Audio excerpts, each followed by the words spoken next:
N honest main is ખાલી જગ્યા નોબલેસ્ટ creation of the God.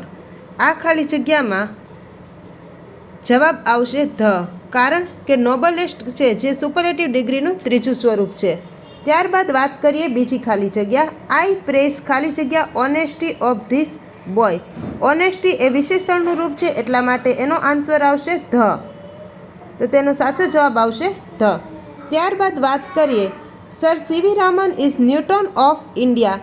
એનો સાચો જવાબ આવશે ધ, કારણ કે જ્યારે બે વ્યક્તિઓની તુલના કરેલી હોય ત્યારે આર્ટિકલ આવે છે the.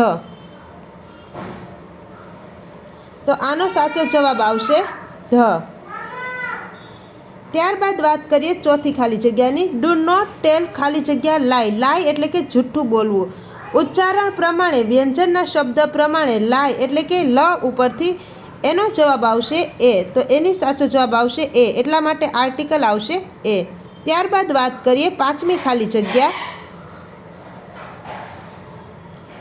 It was roast period of my life.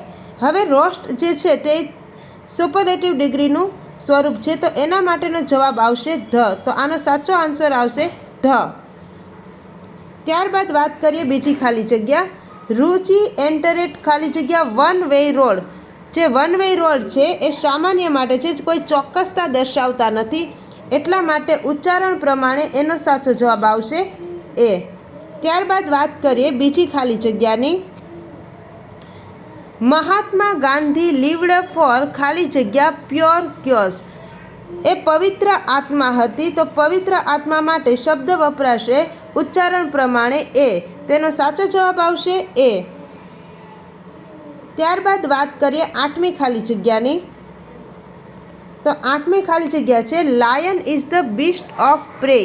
સમગ્ર શિકાર માટેનું જાનવર એ સિંહ છે. તો અહીં સમગ્રતા માટેનો શબ્દ દર્શાવેલો છે, એટલે કે આખી જાતિની વાત કરવામાં આવી છે, તો એના માટે જવાબ આવશે શી, એટલે કે ધ આર્ટિકલ વપરાશે. ત્યાર પછી બીજી ખાલી જગ્યાની વાત કરીએ નવમી ખાલી જગ્યા. તો કે માય અંકલ ઇઝ એસડીઓ. એસડીઓનું ટૂંકું સ્વરૂપ છે અને ટૂંકું સ્વરૂપ હોય ત્યારે આર્ટિકલ એ કે એન લાગે એસ, તો ઉચ્ચારણ પ્રમાણે એન આર્ટિકલ લાગશે, કારણ કે ઉચ્ચારણમાં સ્વર વપરાય છે. ત્યાર પછીની ખાલી જગ્યાની વાત કરીએ દસમી ખાલી જગ્યા.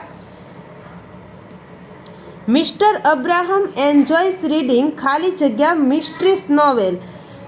મિસ્ટર અબ્રાહમ છે એટલે કે ચોક્કસતા દર્શાવે છે કે તે મિસ્ટ્રીસ નોવેલ્સ વાંચે છે, તો એના માટે ચોક્કસતાને અનુરૂપ ખાલી જગ્યા આવશે ધ.